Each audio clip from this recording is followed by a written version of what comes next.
Good morning, everybody. Two things I wanted to talk about today. So the first thing is that I've been in this job, maybe 10 months. And one of the reasons I took this job was to try and make sure that, was to continue the work really that I had done previously in another role around trying to get government's attention for what is the aged care sector, for the needs of what is an aging population, and recognition that we can deal with it if we don't let it get to crisis mode. I think we're getting very close, right? We're getting very close when you think that it will take at least 5 years to build more facilities and so on. We are running up hard against the wire here.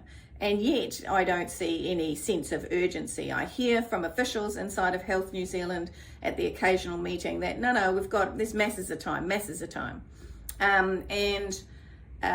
There's two things that have taken place in the last 7 days. So the first one is, for the second time, a comment has been made. So for a second time in the last 9 months, a comment has been made by a minister to others, first time to myself, second time to others, that I am unnecessarily upsetting people, unnecessarily causing concern by, strangely enough, talking to you guys. So expressing my view or my understanding based on the information that I have about what is going on with regard to aged care. And the first thing is to be clear, I've never articulated that the level of care is dropping in this country. We have an audit system, we have a complaint system, we have an aged care commissioner, we have a lot of checks and balances in this country to ensure that the level of care that is provided to our seniors in residential care is met and held to account. Far more than any politician has, I would say. So there's far more people checking on residential aged care in this country than there are checking that they are doing their job. So just to be clear, I'm not suggesting in any way, shape or form that the care provided to our seniors is falling. What I am saying is access is becoming a problem for those who need it, which is around about 25% of those who are over the age of 85, both now and into the future. So it's access that we're talking about, and particularly access in rural and regional areas. Access where we don't split up, a husband and wife, partners that have been together for over 50 years just because we've decided as a country we won't support that provision in their town. So what are they really saying? What does a politician really mean when they put forward that somebody should be quiet because you're unduly upsetting people? What they're saying is, we don't want them to know what's going on. We don't want them to see that we're either not doing something or we are doing this, because they know the power of the vote.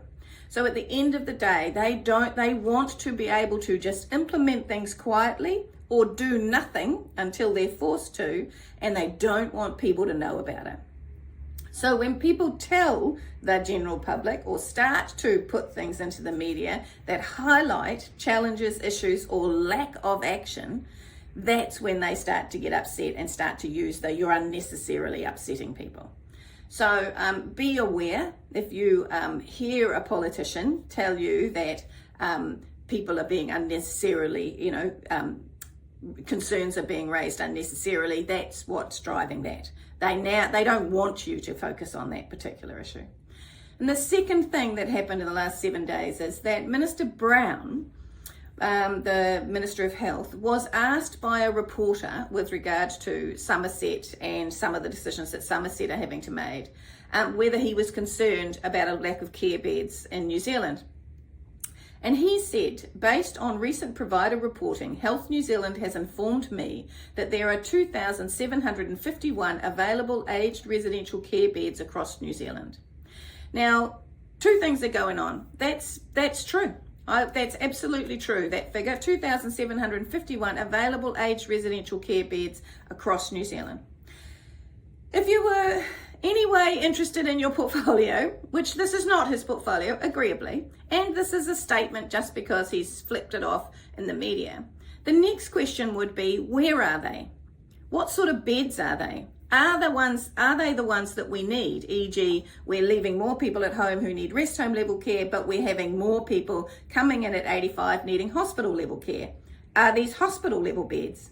Where in the country are they? Are they all focused down in the bottom of the South Island where there's the smaller population, or are they focused up in the North Island? How many of them have got auras, so it costs you over $300,000 to $500,000 to get into those beds? How many of them have premiums on them, and what is the rate of that premium? Is it basically now meaning that people can't access those beds because they can't afford them? Those are the questions, the follow-up questions that any minister should ask when Health New Zealand says to you, oh no, there's no problem here, nothing to see here, Minister. We don't know why the Aged Care Association is raising this noise, because there's no problem. We don't know why both Somerset and Ryman have come out and said there is a problem here and we're going to have to look at our business model.